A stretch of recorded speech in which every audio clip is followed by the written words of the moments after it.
¿Qué tal, amigos de Página Abierta con la Historia? Ese compromiso que usted tiene todos los jueves a las 10 de la noche por el canal del Sol.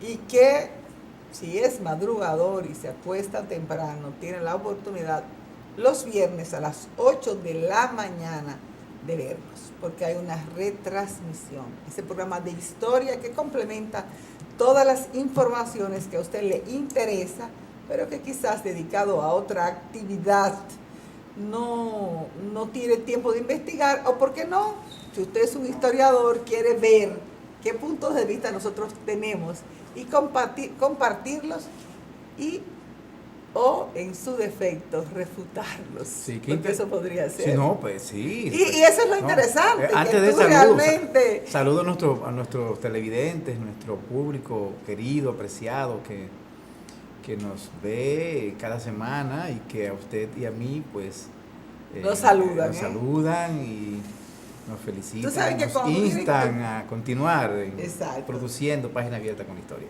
Tú sabes que muchas veces uno no recibe mucha retroalimentación porque no sale casi, o porque se junta con la misma gente, y la Exacto. misma gente no te va a decir El lo mismo mismo cada medio. día, el mismo medio. Pero precisamente la visita de Pepe Mujica, pues hizo que, bueno, yo tuviera que interactuar con muchísima gente, muchas de las cuales, pues, me hablaron del programa y realmente, además de decirme que quisieran compartir con nosotros en algún ¿O momento. sí? Es cierto. Además de eso, pues mucha gente que lo ve, mucha gente que le interesa, mucha gente que, como yo digo, se siente complacido y complementado con sus informaciones sobre la historia dominicana a través de este programa. Sí, lo cual hace, a uno le dice que el compromiso asumido está cumpliendo con las expectativas y que además lo obliga a reasumir nuevos compromisos por de alguna Exacto. manera analizar de una manera más objetiva, que valga Debo la decir, redundancia, el proceso histórico dominicano. sí, debo decir que esa visita de Pepe Mujica realmente puso de manifiesto cuánta gente pues le admira. Sí. Cuánta gente siente que él es un paradigma, cuánta gente pues, tenemos imágenes precisamente de su visita, su presencia en Palacio de Gobierno, donde fue recibido por el presidente Medina, pero además las tres actividades que compartió con la gente, tanto en la de puesta como en la de la UAS, el doctorado honoris causa de la UAS, como en la Universidad Pedro Enrique Ureña, fueron actos masivos. Y debo decir, para orgullo mío, que debo admitir que todo lo que la UAS hace bien me llena de satisfacción. Claro, a mí también, doña Diana, aunque yo ya últimamente no soy guasdiano. En cuanto al Al ejercicio, ejercicio, pero claro. si eres guardiano en cuanto a tu formación. Claro, total. Pues bien, yo tengo que decir que el acto que quedó primoroso, el acto que quedó impecable, el acto que quedó increíblemente bien ejecutado y bien llevado fue precisamente el doctorado honoris causa que le dio la Universidad Autónoma de Santo Domingo, donde el aula magna estuvo repleta en todos los asientos, en mucha gente de pie y las partes de arriba, de las galerías de arriba, pues completamente lleno. Fue realmente un acto, y el discurso de él, pues impecable, inmejorable. Y tengo que decir que yo desde hace muchos años en la UAS solamente he llorado por razones de pérdida de amigos muy entrañables, el más reciente Mateo Aquino Febrillé, pero antes que eso, muchos más. Algunas autoridades o algunos simples profesores como yo, pero que realmente han tenido un acercamiento muy grande conmigo. Pero en ese día, ese acto a Pepe Mujica, realmente yo lloré de la emoción. Y creo que mucha gente, al igual que yo. Bueno, usted es muy sensible. Bueno, yo lamentablemente no pude estar en ninguno de los actos de Pepe. Hay que decir que también el Senado le entregó un reconocimiento. ¿Él hizo acto de presencia en el Senado Sí, o él fue al Senado? Sí, él fue al Senado, fue recibido en las oficinas del presidente del Senado y allí se le entregó un pergamino de reconocimiento aprobado por el Pleno a instancia del senador de Puerto Plata, José Paliza. Y también fue muy emotivo, porque es una persona muy sencilla, muy llevadera. Pero déjeme decirle, sin O agregar sea, una nota realmente tuvo una agenda muy apretada. muy apretada, sí. Muy apretada, porque si Sí. tú unes esos 3 actos al que tú me estás mencionando, la visita del presidente, estamos hablando que en pocos días estuvo presente en 5 lugares. Sí, sí. Mire, yo no quisiera agregar la nota discordante de Pepe Mujica. Eh, es irónica, pero lamentablemente lo que se resalta de Pepe Mujica y lo que lo ha hecho grande es de lo que carecemos. Y eso, pues, más que a mí, humildad. sí, eso es algo, o sea, es lamentable. O sea, lo estoy diciendo por un lamento, que algo que debe ser una virtud de todos los políticos y de todas las personas que ejercen vida pública, entonces tengamos que resaltarlo en una persona que se ha destacado precisamente por hacer la diferencia. Es irónico realmente que las reglas se conviertan en la excepción, que es el caso. La regla debería ser la humildad, la honestidad, la responsabilidad, la caballerosidad de un personaje como Pepe Mujica. Y sobre todo la integridad y la sinceridad. O sea, sí, porque claro. cuánta gente piensa que algunos de los proyectos, por ejemplo, que se aprobaron en Uruguay, eran Sí. pertinentes o son pertinentes en República Dominicana, pero por no tener choques con la Iglesia Católica o con la Iglesia Evangélica, Exacto. por no enfrentar ciertos poderes, sectores, algunos sectores de poder Sí. económico, algunos cuestionamientos que se hace la gente, como por ejemplo el uso regulado pero admitido de la marihuana. Señores, la marihuana es usada por el Estado, realmente tiene sus provechos, Claro. ¿no? Claro. Entonces, todas esas son medidas que son muy atrevidas, muy Así es. osadas, y él realmente se atrevió. Así es. Se atrevió y ha hecho de Uruguay un mejor país y donde los niveles de vida de la gente pues sean más acordes con la dignidad humana. Agregándole, claro, ya hablando de su gobierno como usted lo ha hecho, pero lamentablemente lo que más se resalta, digo lamentablemente para el entorno en el que se mueve, de Pepe Mujica es precisamente lo que carecemos, lo repito de nuevo. Porque no, yo que veía mucha gente allí que tiene niveles de ingreso altísimos.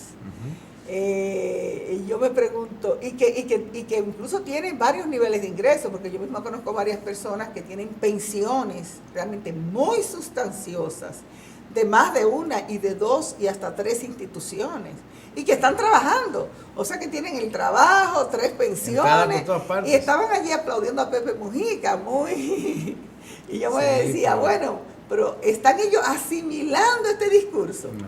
Realmente no lo creo. Así es.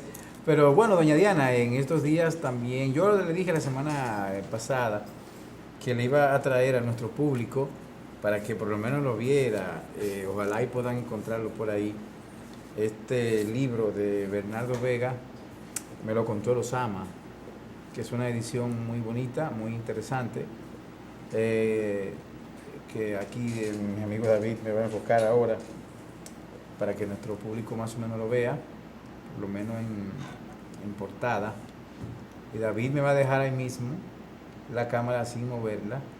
Sí, para que tú puedas bueno, ojearlo un poco y ver algunas de las imágenes, son muy hermosas. Muy hermosas, es sobre Santo Domingo y realmente es muy bello. Lo que pasa es que no tenemos mucho tiempo para mostrarlo uno a uno, pero ojalá y nuestro público pueda más adelante. Es una historia de los Ama desde el descubrimiento, pero lo tengo aquí, que la mía había prometido, la portada del libro publicado por mí, Técnicas Legislativas de la República Dominicana, en el que usted mencionó también, me hizo el honor de su presencia. Bueno, pues está también disponible al público. Pero doña Diana, miren, esta semana estuvimos conmemorando, por no decir celebrando, conmemorando el 12 de octubre. Día de la llegada. Día en que en que se encontraron los navegantes españoles o peninsulares o no sé, ¿cómo le decimos? No eran españoles. Bueno, algunos quizás no eran españoles, como el Sí, caso de de Colón, Colón. ¿no? Al que se le- Andaluces, no se puede decir, porque estaban, o sea, aunque europeos. no, se puede decir europeos, pero la mayoría eran españoles, pero además estaban bajo la bandera española. Españoles, exacto. Eran O sea navegantes españoles, ya una España más o menos unificada. Bastante unificada, porque precisamente, de acuerdo a la historia, pues fue una de las condiciones que le puso la Exacto. reina católica, el haber podido erradicar completamente la ocupación árabe. Claro. Y claro. con la salida de estos de Granada. Pero mire, precisamente el 12 de octubre, doña Diana, hace un tiempo a esta parte, lo que no sucedía décadas atrás, se viene cuestionando mucho. No, en mi época de niña, Welner Ferry, eso era una celebración. Sí, eso era. Era un día festivo, era un día de regocijo, el descubrimiento de América, la llegada del cristianismo, la llegada de los europeos, la llegada de la civilización, Sí, la sí. llegada de la cultura, con lo cual pues se denostaba a los residentes que había en estas tierras, muchos de los cuales, no es el caso nuestro, tenían unos niveles de civilización muy altos. Claro, claro. Por ejemplo, mire, en Bolivia este día se venía celebrando desde hacía mucho tiempo y se llamaba Día de la Liberación de la Identidad y de la Interculturalidad. Sin embargo, en el 2011 se le cambió el nombre y se le llama Día de la Descolonización. Pero sigue siendo festivo. No, no es festivo, sino el día solamente. Okay. En una franca alusión a la denominada invasión. Al proceso de descolonización. Descolonización, claro. Evo Morales fue quien impuso este cambio, pero lo propio sucedió en Chile, en Perú, en Costa Rica y en la mayoría de esos países que pues simplemente se fue cambiando y aquí también se le intentó llamar al encuentro de tres culturas. Por ejemplo, Costa Rica se llama Día de las Culturas y antes se llamaba Día de la Raza o Día de Descubrimiento. En Colombia todavía se llama Día de la Raza. Es un día festivo y es Sí, el día más importante. Día de la Hispanidad. Es el día que realmente para los españoles sería como el 27 de febrero para nosotros. En República Dominicana esto no tiene ya ningún tipo de incidencia, de importancia, pero oficialmente ni siquiera se recuerda. No se recuerda, pero oficialmente. Salvo si tú eres allegado a la Embajada de España y recibes una invitación, sí, que es un círculo muy limitado. Y bueno, entonces tú sabes que es el Día de la Hispanidad. Pero la República Dominicana tiene un nombre. En la República Dominicana, en el 1912, por el decreto 5163 del 10 de octubre de 1912, se le denominó Día de Colón. Y al mismo tiempo se le declaró día no laborable, día festivo. Ya no se celebra el día festivo, ni se celebra el día. Ahora, yo no encontré el cambio legal del decreto, lo que significa que hasta que no se produzca otro decreto, debería seguir siendo festivo y por lo menos debe continuar llamándose Día de Colón. Yo me voy a atrever a decir que para la República Dominicana legalmente es el Día de Colón, porque así está establecido en el decreto desde hace 100 años y algo. 104 años. 104 años. Bueno, precisamente en este mes, 104 años.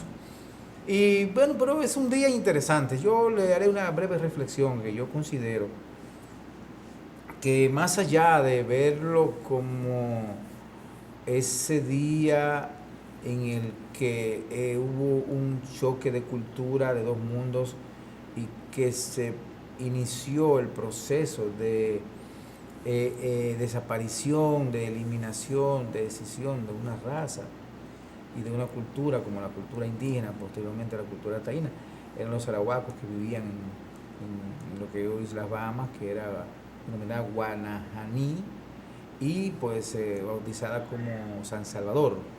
Entonces, estos arahuacos cuando se produce el choque de los mundos, hay una práctica desaparición de ellos, igual que desaparecieron los indígenas de todas las Antillas Menores, y solo sobrevivieron los indígenas de del aquellas continente, civilizaciones, claro, que eran primero un número muy alto, y segundo, también pienso que tuvieron la suerte, vamos a decirle así, de que al ser colonizados en etapas posteriores, se percataron de que realmente podían bien servirles para la explotación agrícola, sí, para la explotación minera, y en consecuencia no tener que importar esa gran cantidad de esclavos africanos que tuvieron que hacer en las Antillas, y es lo que explica que los niveles de piel bronceada, sí, en el caso de las Antillas, o sea, el pigmento, la melanina, sí, en las Antillas es mucho mayor que en esas regiones, claro, porque en esas regiones realmente utilizaron la mano indígena para explotarla y no importar tantos esclavos africanos como realmente se hizo en estas Antillas. Es así, pero hay algunos factores que podemos mencionar rapidito, así que permitieron la permanencia, si se quiere, de la raza. Pero mire, cuando llega Pizarro, Francisco Pizarro, a Cajamarca, en donde en Perú, en donde se produce el apresamiento y asesinato de Atahualpa, hay que recordar que tenían una lucha encarnizada con Huáscar por el control del poder a raíz de la muerte de su padre. Su padre había muerto de viruela antes de la llegada de los españoles, porque los españoles que habían llegado a México en el 19 ya habían llevado la enfermedad, y por los contactos que habían o sea que Huáscar en Perú tenía viruela. No, Huáscar no, el padre de Huáscar y Atahualpa murió de viruela en Perú antes de la llegada de los españoles. Entonces, debo decirle que de 15 millones aproximadamente que encontraron los españoles en Perú, al poco tiempo solamente quedaban unos 3 millones. Fue un exterminio aún mucho mayor que el que ocurrió en América, en las Antillas, porque las Antillas, si acaso, no llegaban a 400,000, pero en Perú y México murieron muchos millones que murieron por enfermedad, por la mayoría por enfermedad. Sí. Y porque hay que decir, señores, que cuando dos grupos humanos se encuentran, eso es normal, frente a un mundo donde no había esa costumbre, no había esa interacción, pues estos grupos no tienen mutuamente los anticuerpos, exacto, que les permitan soportar las enfermedades. O sea que murieron muchos europeos de las enfermedades que tenían los indígenas, y murieron muchos indígenas, mucho más desgraciadamente, de las enfermedades que trajeron los europeos. Sí.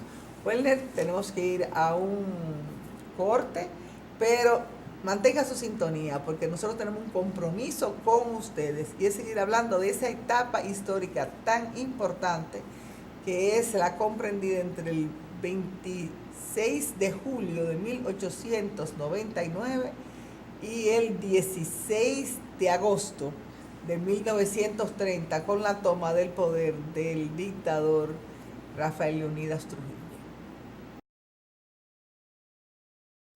Bien, seguimos con Página Abierta. Huele la palabra. Contento, estamos cambiando. La palabra, no sé si vamos a terminar la idea del 12 de octubre. Bueno, sí, en 2 minutos, sí, porque es que hay algunos factores. Mire, más allá de ver el 12 de octubre como un elemento negativo a partir del encuentro de los mundos, yo me atrevería a llamar a que comencemos a verlo a partir de nuestra dominicanidad actual. Y de lo que somos, señores, porque ¿cuánto de lo que somos no es europeo? Exacto. No estoy hablando de color de piel. No, es de todo. Usted puede ser blanco, oscuro, bronceado, no importa el color. O sea, culturalmente, exacto, desgraciadamente o por suerte, hemos recibido el impacto de los valores y de las costumbres europeas, y no distamos muchísimo No, no. salvo en nuestros niveles de ingreso y Claro. nuestro modo de vida, de lo que tienen los europeos. Así es. Ese era el punto. O sea, que no iba a nos decir. parecemos en nada a los indígenas, no nos parecemos en muy poco a la vida cotidiana de que tienen los africanos, que no han salido impactados por los europeos, porque No. los africanos que han sido impactados con los europeos tienen la misma vida que nosotros. Exacto. Exacto. Porque fue una impronta realmente de mucho peso. Un punto importante, usted acaba de decir que, bueno, eso es lo que le iba a comentar. Es decir, ver ese 12 de octubre desde la óptica del dominicano de hoy nos sitúa en una perspectiva diferente. Entender, doña Diana, que estos encuentros pasan y que las situaciones, los choques interculturales terminan siempre por sucumbir el que de alguna manera su cultura es menos influyente o el que pasa a ser dominado, como fue el caso del español sobre el indígena. Pero lo propio ocurrió en un momento entre los musulmanes y los españoles. Claro. Lo mismo Los ocurrió. musulmanes se impusieron y cuántas palabras dejaron, Exacto, cuántas sí. a nivel de la arquitectura y a nivel de la ciencia Y- incluso. y hoy- cuando fueron retrotraídos hacia África de nuevo, pues se impusieron nuevas costumbres, pero enriquecidas Enriquecida. por ese acervo cultural que tenían los Bueno, árabes. y antes de la llegada de los árabes, los propios romanos, o sea Claro. que son los mismos procesos. Y si vemos hoy el que visita, por ejemplo, el sur de España, Y entiéndase entre los Andalucía, romanos y los árabes están todas las invasiones germánicas, los exacto. álamos, los suevos, los o vándalos, sea, que todo de eso todo, sí. fueron. Pero hoy ya termino aquí diciéndole, el que va a Andalucía, al sur de España, no, lo primero que hace es tratar de visitar a la Alhambra. La Alhambra, la Ah, mezquita de Córdoba. Sí, de Córdoba. Y comienzan, y porque son lugares impresionantes, que usted simplemente se maravilla de esa interacción cultural que dejaron, de esa cultura en las edificaciones, en el arte, en la ciencia, que dejaron los árabes, y con la interacción ya, lo que luego es hispana, pero no se vaya muy lejos, usted va al centro de España, cuando llega, ¿cómo se llama? Bueno, ayúdeme, doña Diana. Yo sé en donde en Castilla. Zaragoza. A A Zaragoza lo llevan inmediatamente A la Pilarica. Sí, sí, y lo llevan a ver esa inmensidad de catedral que de tiene, catedral, pero no dejan de llevarla. Nuestra también. Señora del Pilar. Entonces, del Pilar. Entonces no dejan de llevarlo al palacio árabe que está ahí, que es precioso. Entonces, señores, es que y ellos no tienen ese problema de identidad en contra de la influencia árabe. Entonces pienso que lo que hay que identificarnos Es que como fueron dominicanos. 800 años de dominación árabe Bueno, que hubo. duraron O sea, más que lo que tienen ahora. exactamente. Bueno, tienen 1000 y pico ahora. Hay que calcular que ya en el año 800 Carlomagno había sacado en francés a los moros, le llaman les sarrasins, había sacado a los sarrasins de lo que hoy es Sarracenos en español. bueno, sarracenos. Nunca lo he oído en español.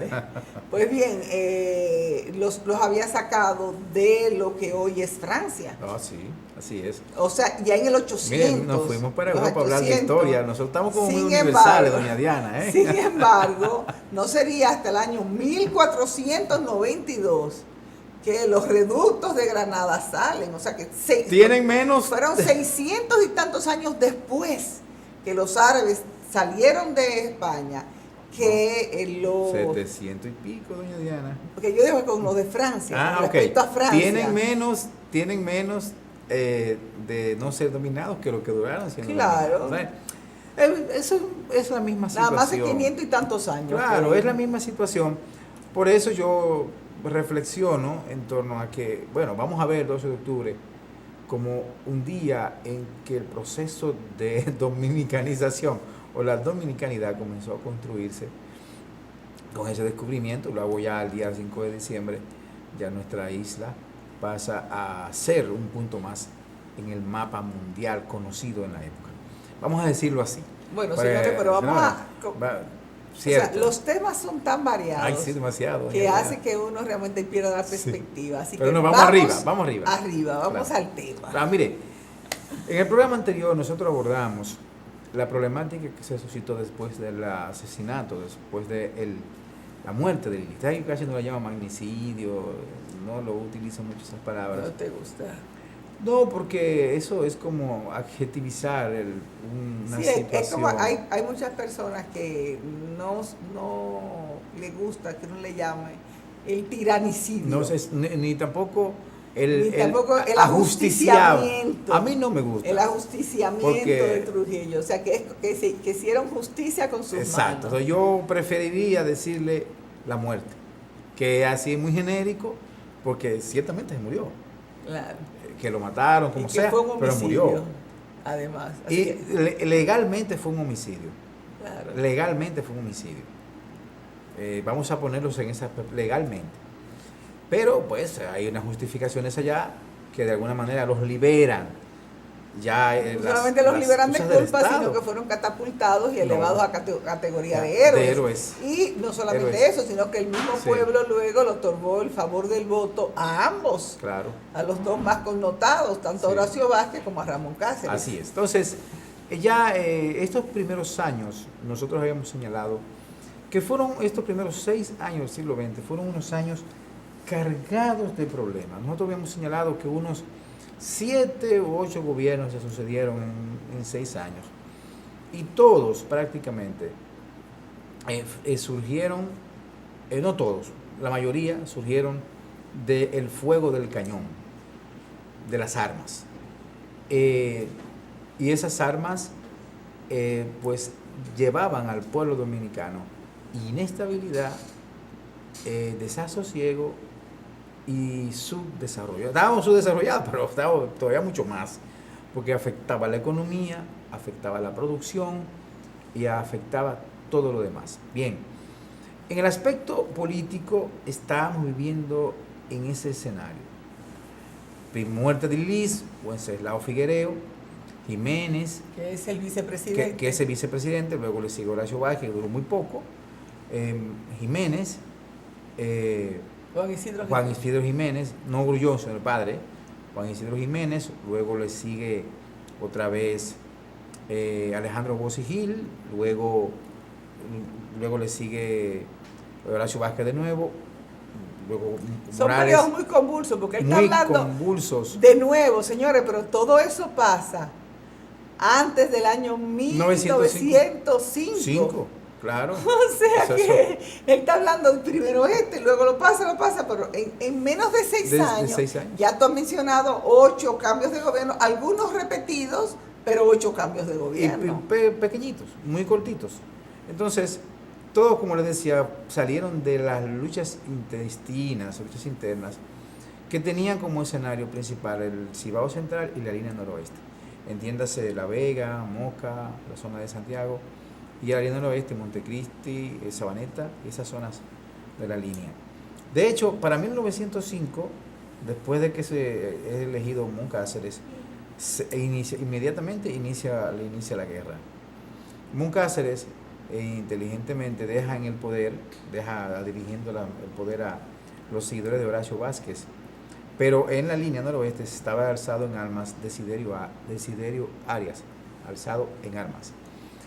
Se trasladan allá. La estrategia de Desiderio Arias era de alguna manera controlar los pequeños pueblos, los reductos populares, y desde allí pues pequeños ejércitos los atacaban como si fuesen guerrillas, lo que mantuvo en una situación de inestabilidad a toda la región durante mucho tiempo. Porque... Claro, pero ya hasta allá se traslada Moncáceres con el ejército, que eran de los mismos campesinos, porque no había ejército, y estos campesinos pues inician un proceso de guerra que termina con una situación muy delicada que yo también había mencionado, que es que matan todo el ganado que había por la zona y hacen una reconcentración en los grandes pueblos a los habitantes de las pequeñas poblaciones. Y matan el ganado no solamente para proveerse de carne. No, es para y de quitarle la pieles, carne. para quitarle la carne, simplemente. No, sí, era para que no se pudiesen alimentar las Para que no tropas de se pudiera Desiderio. alimentar. Claro, lo que provocó que definitivamente ellos no tuviesen de dónde abastecerse. Y O sea tienen que deponer las armas. hizo que fueran precisamente el hambre y la desnutrición lo que pusiera en peligro, lo que pusiera fin al liderazgo de Desiderio. Exacto. Bueno, señores, vamos a seguir con Página Abierta con la historia en este tercer segmento, donde estamos viendo esta etapa de la vida dominicana. Estamos aproximadamente en el año 1905. 1906 ya. 1906.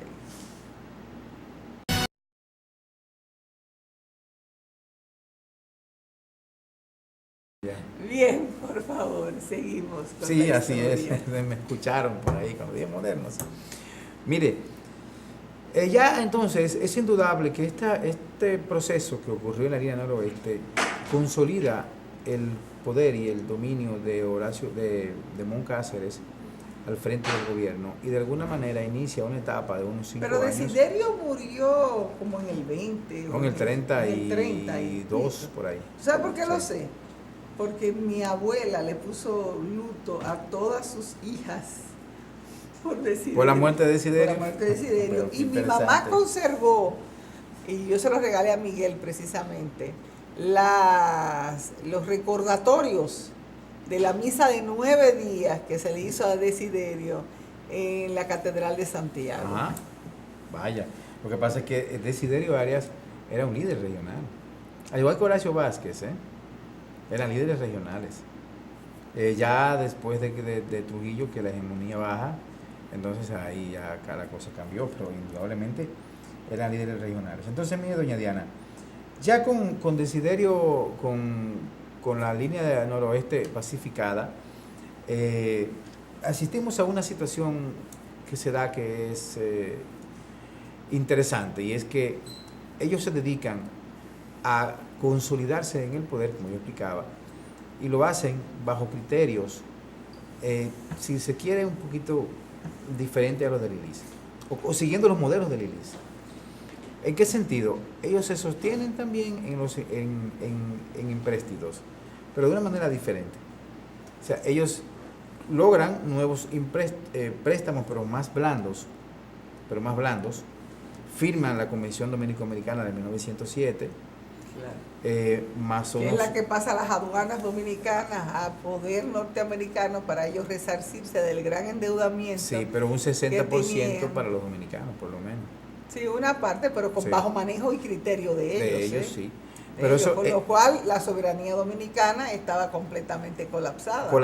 Pero, sin embargo, con este manejo, de alguna manera se logró pagar a posteriori, ya para 1909, las deudas que se tenía con la Western Door, con la Improvement.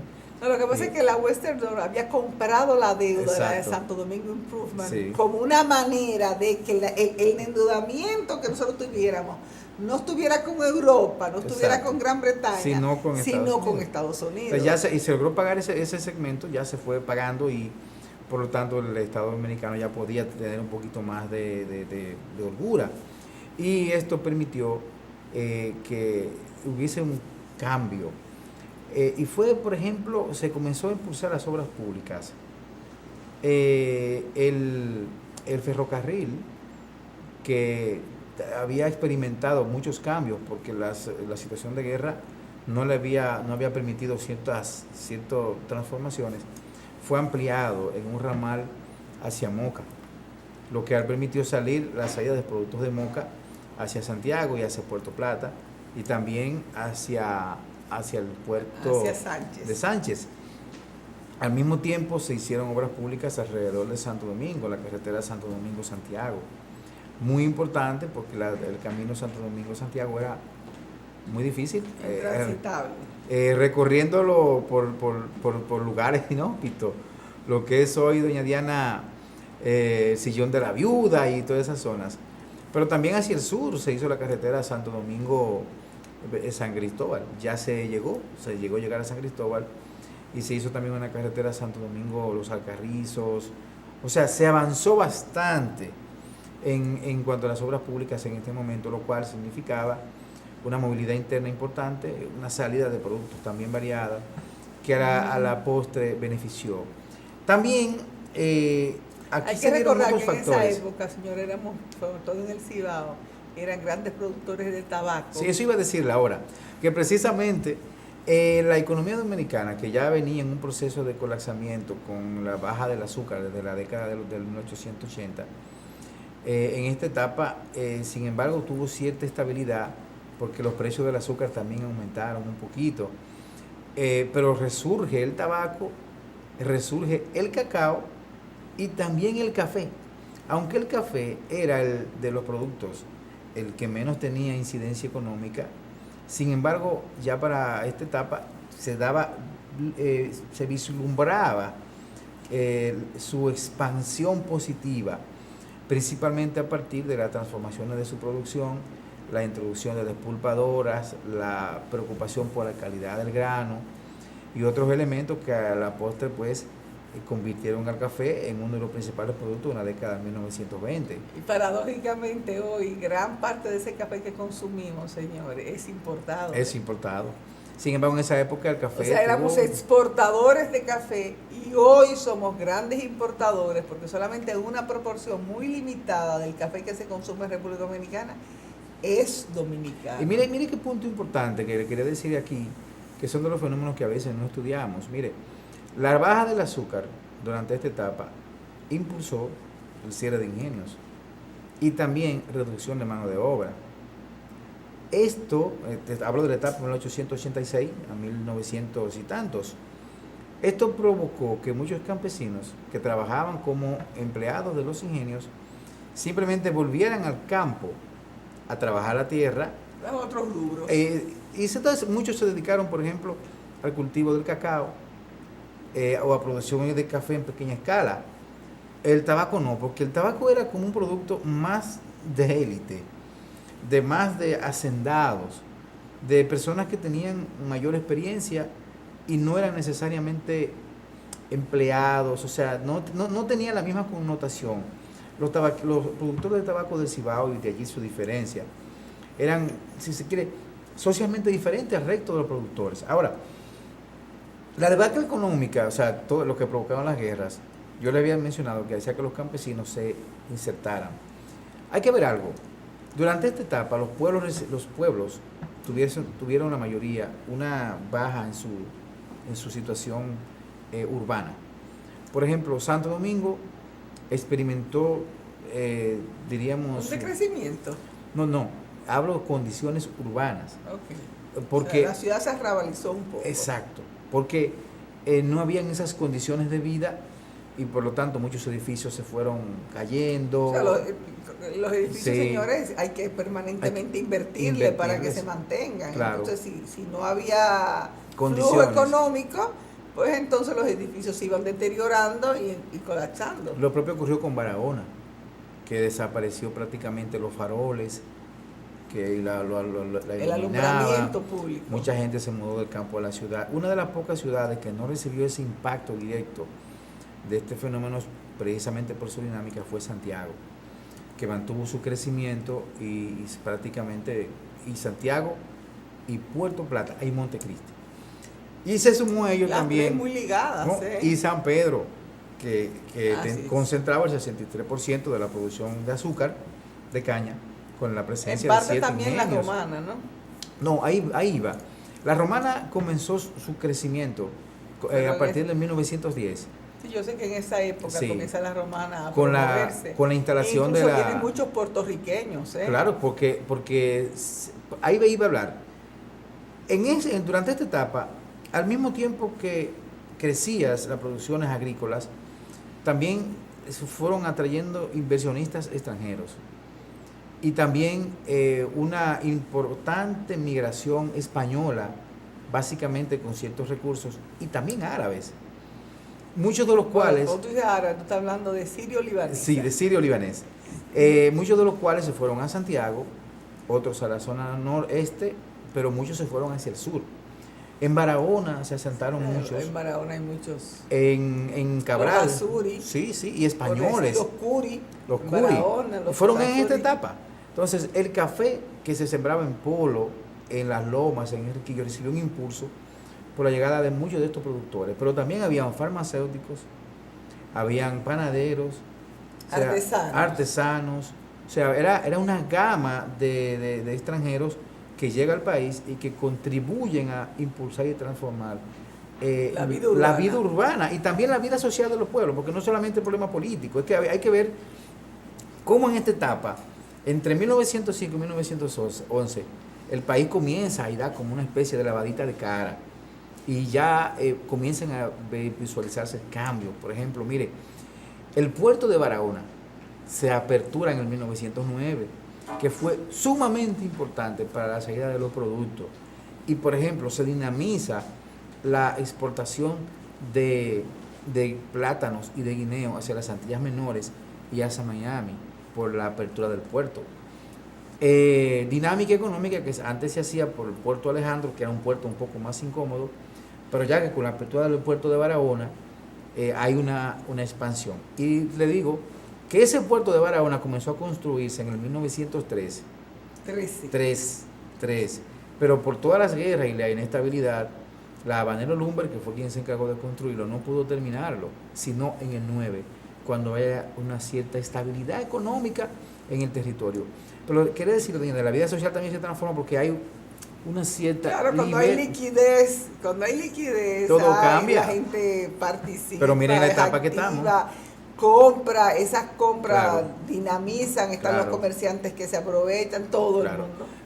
Mire, si el público que nos escucha quiere enterarse un poco más de cómo andaba la situación en este momento, solo hay que leer el directorio de Eugenio Deschamps de 1907, de cómo ya andábamos con las talabarterías, con las licorerías y con todas las tiendas que había. El manejo del cuero, Sí. Werner, pero estamos hablando de la economía, que es la base de y la sociedad.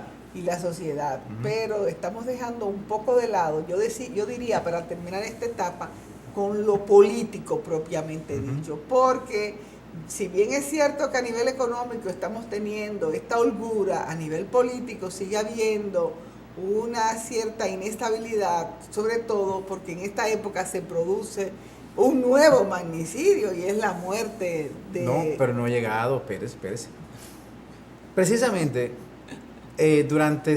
después de 1906, que se produce la denominada pacificación de la línea noroeste, prácticamente se acabaron los movimientos guerrilleros.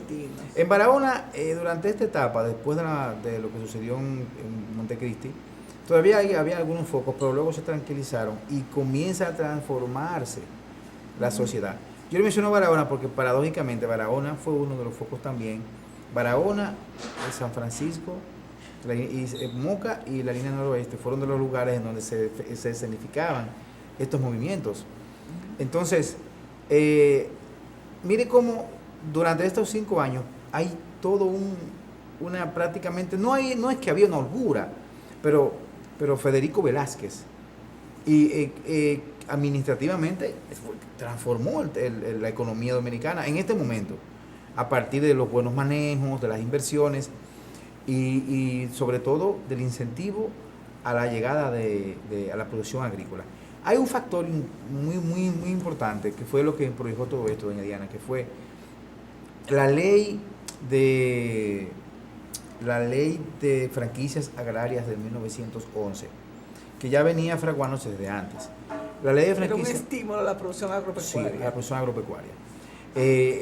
Algo que carecemos hoy, Pero es que... Werner Félix, realmente en el marco de un mundo de libre comercio, donde el mismo presidente Medina se atrevió a decir en Naciones Unidas hasta qué punto los países ricos eran hipócritas porque beneficiaban enormemente su producción, nosotros estamos hasta cierto punto a través de impuestos indirectos penalizando la producción, porque en la medida en que tienen que usar gasoil, comprar repuestos, comprar maquinaria a precios muy altos, entonces estamos penalizando la producción propia nuestra, cuando acuerdos de libre comercio hacen que esos productos entren prácticamente sin ningún tipo de impuesto al país. Eso es entre comillas, porque el Estado dominicano, si bien es cierto que ha bajado los impuestos arancelarios, le ha colocado otro tipo de impuestos.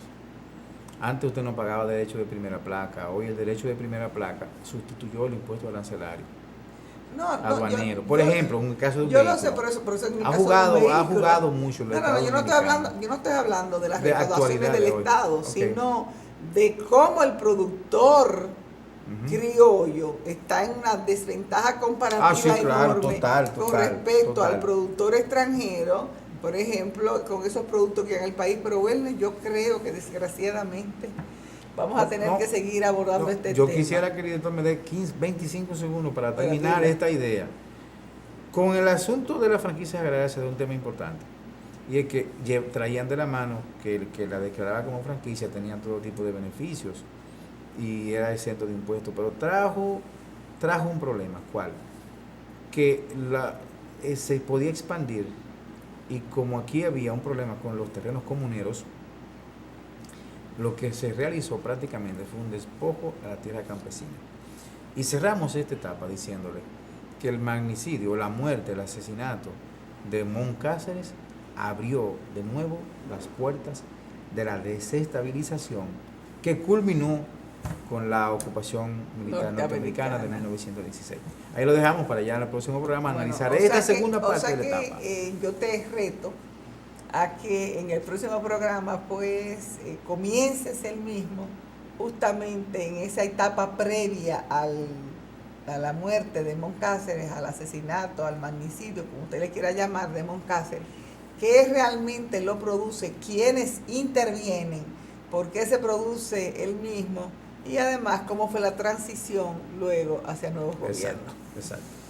Bueno, señores, usted, yo y Welder tenemos un compromiso, y es el próximo jueves a las 10 de la noche en el Canal del Sol.